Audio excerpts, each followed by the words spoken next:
I'm Manisha Upadhaya, Assistant Professor, Department of Journalism and Mass Communication, Mangalayatan University, Beswa, Aligarh.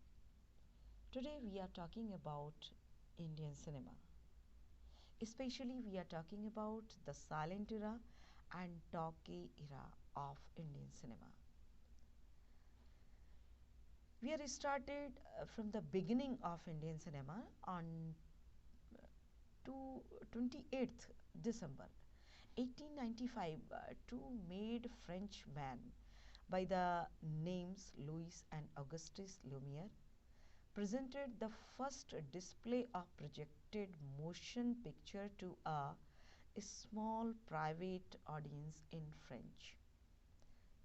Several thousand miles away in the land of colonial India, no one had even dreamed of such a technology, let alone hear of it. The country was in the throes of a political and freedom movement, and the only means of entertainment available to the masses were the traditional traveling theatre troupes, just like Nautanki, puppet theatre, Katpuli, or Katputli, Natak, and the occasional dance and music shows for those who could afford it. The very next year, in 1986, the Lumiere brothers brought their showcase of six short films to the Western Hotel in Bombay, now Mumbai in the state of Maharashtra. This was a significant event in the history of Indian cinema, as it was the first time that the subcontinent was witnessing the screening of cinematography. Movies, we know them now, are a result of constant change in technology and creativity over decades, from the very inception of a moving image to today's special effects that can transport you to any fantasy world. Cinema is also fantasy word, and Indian cinema has come a long way. We explore and revisit some of the important chapters of Indian cinema that are like bookmarks in the history of filmmaking. The beginning of cinema. The great legend Mahadev Patwardhan discovered the art of cinemas in 1885. While the era of films began with Harishchandra, Sakharam Bhatwadekar, Akka Saab Dada's first short film on wrestling.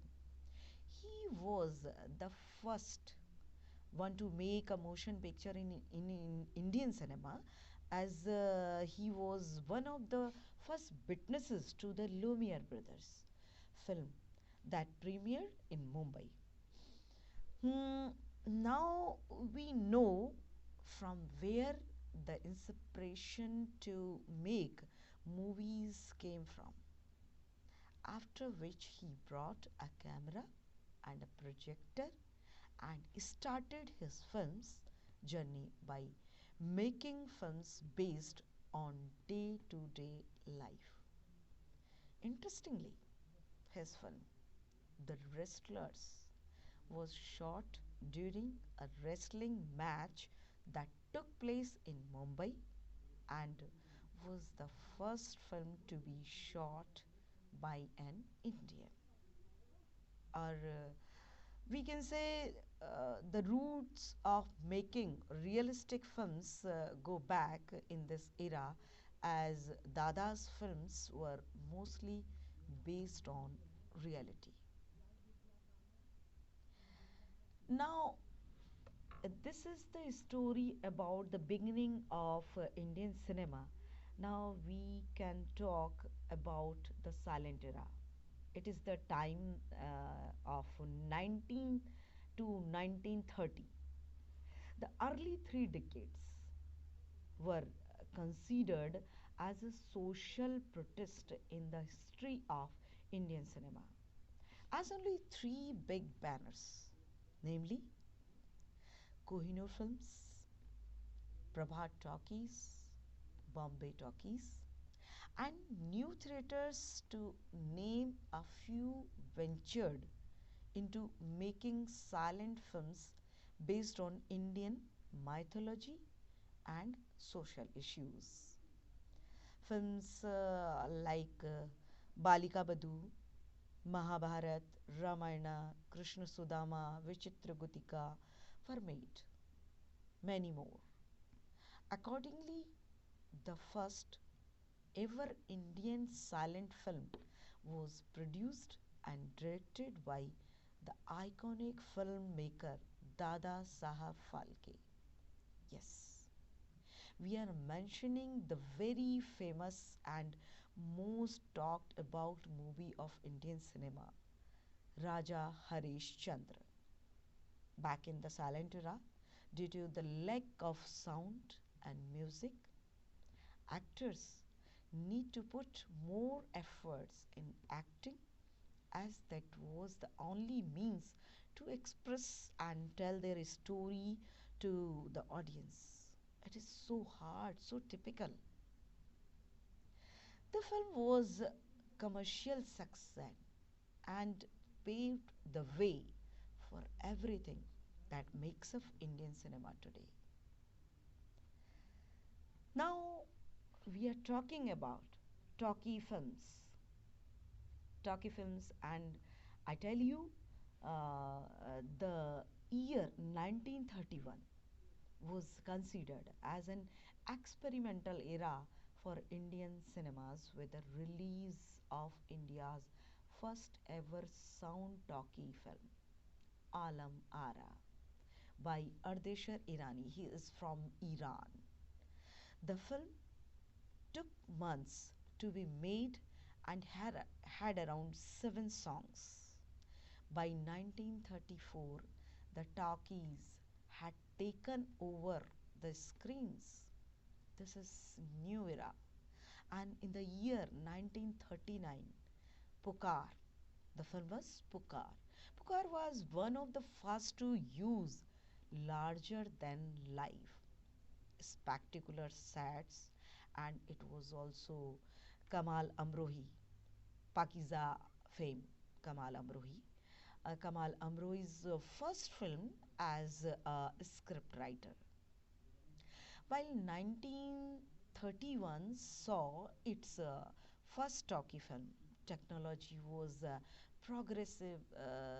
progressing and simultaneously with yet another movie achieving a milestone. The year saw the film Apradhi, directed by Devaki Bose, which was the first shot using artificial lights, actors, writer, director, producer Prathamesh Chandra Barua, who played the main lead in the film, had observed the production techniques in a London studio. He saw in the London studio, and he bought lightning equipment in the studio which was used for the film. PC Barua not only introduced this new light technique in Indian cinemas but also used cinematic liberty for the first time with his film Rooplekha in the year 1934. The film saw the first flashback scenes of Bollywood. Isn't that great? Because flashbacks are indeed an important part of storytelling these days. So, this is about the talkie films. Many directors and film producers talking about Dadasaheb Phalke and the era of silent movies and talkie movies. Director Mr. Madhur Bhandarkar says even though Dada Saheb Phalke is often inaccurately credited to be the pioneer of cinema in India, it was in fact the efforts of a couple of gentlemen by the name of, say, Dadas Harishchand Sakharam Bhatwadekar and Hiralal Sen, who were the first to make two short films as early as 1897 and 1899. These short films were mere attempts at capturing live theatrical performance, performances on film. F.B. Thanawala from short films like The Splendid View of Bombay and The Taboot Procession in 19th century. These films were often matter of fact documentation of events and had they survived the tribulations of time would have been valid cinematographic representative of those times with great historic values. More than indigenous productions, a lot of cinematic entertainment was imported from abroad, like Life of Christ and 1901 and Aladdin and the Wonderful Lamp. This was the film and in produced in 1902 and Alibaba and 40 Thieves 1903 and Napoleon Bonaparte 1904. This was primarily because India was a colony of the British Empire and a large English population lived in the country. It turned out to be a blessing in disguise as the availability of foreign cinema not only brought the wondrous technological advancement of the Western world to India but also inspired the Indian filmmakers to venture into making full length feature films. So was the about this was the scenario of the era in 19th century. So now today we are talking about the silent movies and we are talking about the films of Gurudutt and Satyajit Ray and the films about films of Raj Kapoor. Raj Kapoor films so uh, based off culture and technology and romance. So in next session we are talking about in these chapters and these films. Okay, goodbye.